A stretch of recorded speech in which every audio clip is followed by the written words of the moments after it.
What's going on? It's yours truly. Just say it with me. They call me Mr.Taliaferro. How y'all doing out there? Oh my goodness, this is so tough.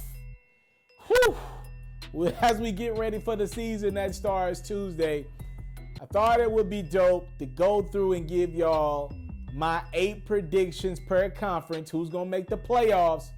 Western Conference, Eastern Conference. In this video specifically, we're going to do the Western Conference, bro. Oh, my goodness. The pushback on this is going to be crazy. And y'all give me y'all predictions, too. Who y'all think going to be 1 through 8 in the playoffs. Please, in the comment box below, let me know who y'all got. I'm going to give my predictions. Y'all let me know what y'all think. And I'll get a little bit of commentary as well with these predictions. Number 1, I think this is the best way to go about it is going 1 to 8. Number 1, I'm going with the Los Angeles Clippers. I believe they will have the best record in the NBA.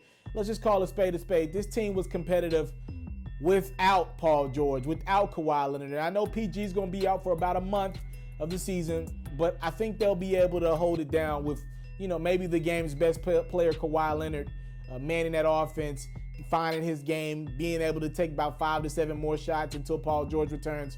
This team is complete on every level. They signed Zubac at center. If you want to say that this team had a weakness, I guess technically he'd be it. But you look at Lou Williams coming off that bench. This dude has won 6 Man of the Year award over and over again. Montrezl Harrell, by the way, Montrezl Harrell might be better off that bench than Lou Williams is this year. That's how good he is. He's about to get paid this summer.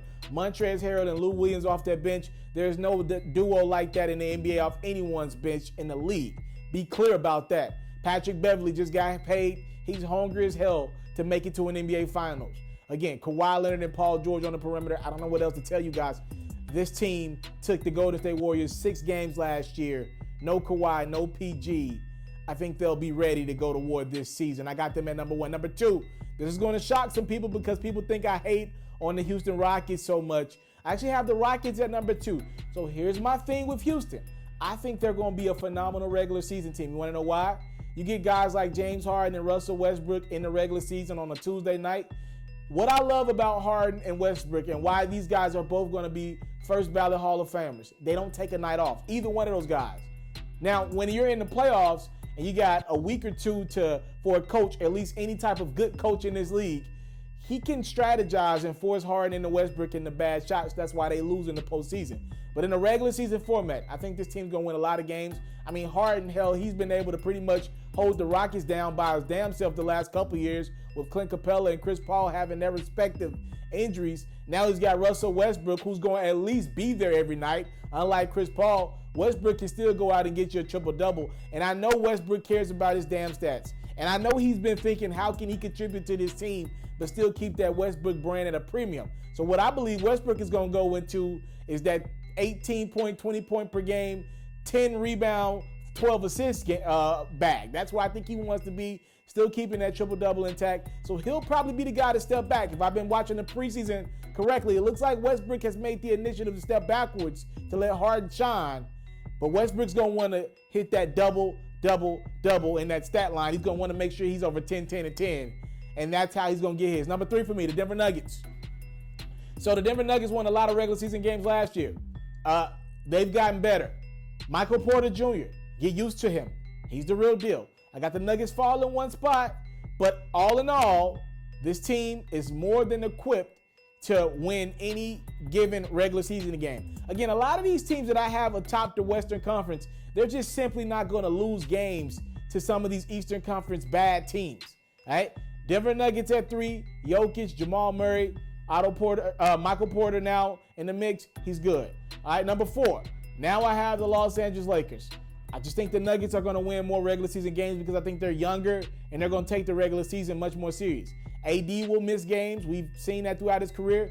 Generally speaking, he's guaranteed to miss 8 to 10 games a year. LeBron, I mean, hell, he wasn't healthy last year. He was out after Christmas Day. I believe he's got something to prove. But with that being said, nothing's wrong with being number 4 in the West. Number 5, I have the Portland Trailblazers. Now, here's where it gets interesting because technically that would mean Portland regressed. Portland wins a lot of regular season games. Dame and CJ, them boys come to play more times than not. And the thing with Portland is they can beat the Clippers or any other team on any given night. They can also lose. on any given night. They're competitive in every game. So Portland did get Hassan Whiteside. I'm not sure if that's enough. I think other teams got better than they got better this summer. So I'll say they regress a little bit at 5. Utah, I might have to put my foot in my mouth with this one. A lot of people are high on Utah. They got shooting this summer.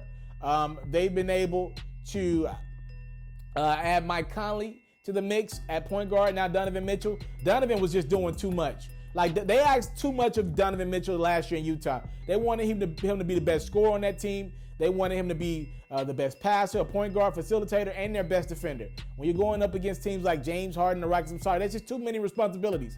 Now, take a step backwards. Donovan Mitchell can be a shooting guard. For the first time in his very short career, he can take a step back and fill into one role. All right? His job is to be a shooting guard, and I think he's going to be damn good at it. Mike Conley, is he a great point guard in this league? Nah, but he's consistent. A lot of people are going to have Utah in that top 4. I'm going to put him at 6 for now. At number 7, I don't know why people are sleeping on this team. I got the Dallas Mavericks. They could throw all this off. Kristaps Porzingis, Luka Doncic. Porzingis missed an entire year and a half. He's got something to prove. He's gotten his money without proving a lot. This dude, pretty much, him and the Knicks were at a standstill. He wanted out. What's up, bro? Mark Cuban went out on a limb and got you. What you got? Luka Doncic, we know he's a superstar to be in this league. Can Kristaps Porzingis make the necessary jump shots off the pick and pop to make these guys legitimate threats? Porzingis is a beast down low. Can he do it on the perimeter consistently? All right? Porzingis, also, can his body hold up? I know what I'm getting out of Luka. Now, the only reason why I have Dallas at 7 is because I'm not sold on their bench. They need more depth. They gave away a lot in that Porzingis trade. I need them to go out and make some moves, get more depth, and then maybe this team could be in the top 4. I think they got a promising future in Dallas. They're going to win a championship between the Kristaps Porzingis and Luka Doncic era. And number 8, and I want to be respectful to this number 8, I got the Golden State Warriors. Be clear. If Klay Thompson were healthy, the Golden State Warriors would be right there with the Clippers for number 1 or number 2 in the Western Conference. I don't know why people think this is the end of the Golden State Warriors era. It's not. Do they still have Draymond Green? Yes. Did they add D'Angelo Russell, an all-star in this league? Yes. Do they still have Klay Thompson? Last time I checked, he's injured, but they still got him. And do they still have the guy that won back-to-back MVPs? One of them was the only unanimous MVP in NBA history, the best shooter of all time, Stephen Curry. They still got that guy. They got a chance. I got the Warriors at 8 because they will lose a lot of regular season games. All right? Just the grind of the season. Generally speaking, Steph usually gets injured in the first month or 2 of the season, and he comes on heavy late. He don't have the luxury of doing that this year, which means Steve Kerr is going to have to be cautious with his minutes and make sure him and Draymond don't overexert too much energy in the regular season. They're battling. They're pretty much all they need to do is get to March or April, and I believe Klay Thompson will return. Now, if things go south, the Warriors have D'Angelo Russell in their back pocket, and I believe he's on that roster for trade bait to go bring in a piece that makes much more sense. But for now, D'Angelo Russell and Steph Curry will mandate that backcourt. Klay Thompson will get back in March or April, and they'll be serious. Be clear. You do not want to play that team in the playoffs. That is the most dangerous team in the NBA in the playoffs this year. They have experience, MVP caliber guys, the best shooters ever, and a hungry, gritty, bad taste in their mouth that they had from last year, losing in the finals. They believe that was their championship to have had they been 100% healthy. That is my Western Conference. I'm apologizing for the teams I left off. I know I have the San Antonio Spurs, Greg Popovich and company missing the playoffs. I might be wrong about that, but hell, there's only 8 spots, damn it. Somebody's got to not make the playoffs for somebody to make it, all right? I got Sacramento right on the cusp. Next couple years, I expect them to be in the playoffs. Man, somebody's got to come out. Look, man, who did I bring out? I brought Sacramento out of the mix. The Thunder came out. Obviously, they lost Westbrook, and they should come out of the playoffs. They're in a rebuild mode. But damn, I mean, it's tight in the Western Conference, bruh. Look, we had to bring the Lakers in. We had to bring Dallas in. Yeah, we had to bring the Lakers and Dallas in from last year. They took 2 spots. Simple as that. I mean, what y'all let me know what y'all think in the comment box below. Who are your 8 teams to make the NBA playoffs in the Western Conference? I'm so excited for basketball. If you have not done so, please hit the subscribe button for more quality content from yours truly. I thank you guys so much for the time, love, and support. I don't take it for granted. Salute. I'm out.